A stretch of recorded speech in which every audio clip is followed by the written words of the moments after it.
We're on a voyage from the Alps to Milan, following an ancient trade route via lake and canal. It is a pretty special lake, isn't it? Yeah. John Ruskin called it the Eden of Italy. Purest air, richest earth, loveliest wave.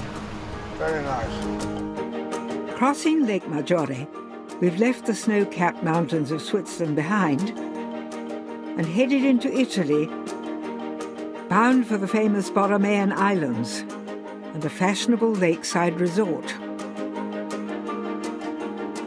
In centuries past, battles were fought for the right to rule this lake, and the victors were the Borromean princes, whose watery realm we're now entering.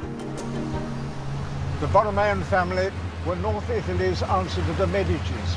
They owned a bank in Milan and controlled the trade on this lake for centuries. That sounds like good business. Certainly was. Taxing the trade to and from Milan enabled the Borromeans to accrue vast wealth, which they liked to put on display on the islands they owned. Over there is Isola Maggiore, and this is the Isola Bella. Beautiful island. Yeah, with the most beautiful Baroque garden in the world, apparently. Yes, yes. I want to wander around that. Yeah. The garden was created by Carlo Borromeo III to show off his wealth and power, but also as an expression of his deep love. It's extraordinary, isn't it?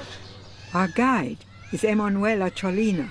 Nowadays it's called Bella, but in the past it was called Isola Isabella because he dedicated the island to his wife. Isola Isabella. That's very romantic. Would you buy an island for me and call it Isola Prunella? Of course. Thank you. Thank you very much. The palace was conceived just like a place of retreat, a paradise away from the world. The Borromeans still use this palace as their summer residence today. Good Lord. This is the amphitheater. It was used as a backdrop for plays. What a wonderful piece of set design, isn't it? Quite difficult not to be upstaged by the scenery, though. Oh, look! Yes, and could get a bit rowdy in the cheap seats. It's one of the most beautiful gardens I've ever seen. Yeah. This is the Azalea Terrace, and you're quite lucky you've come here in the right month to admire the blooming. Azaleas native to the area? No, not really.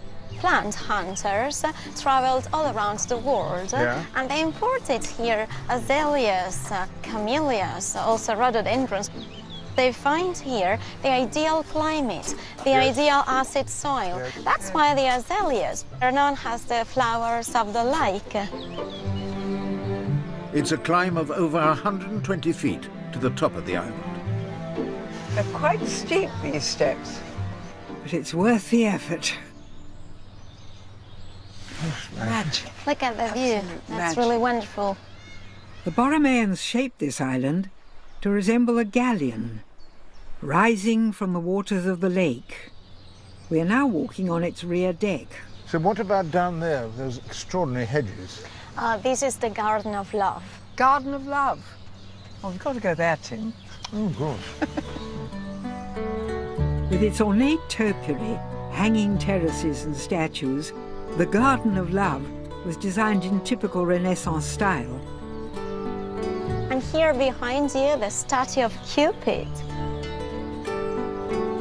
Peacock's feather, a present from the Garden of Love. Thank you, my darling. By the 18th century, these gardens had become famous throughout Europe. A must-see destination on the Grand Tour. And in 1797, the Emperor of France took time out from his battle campaigns for a weekend break with his wife on Isola Bella. So Napoleon brought Josephine here. The Garden of Love. How romantic. Well, yes, romantic up to a point, but don't forget that Napoleon divorced Josephine after 5 years. We've been married over 50. And you've never said, not tonight, Prunella.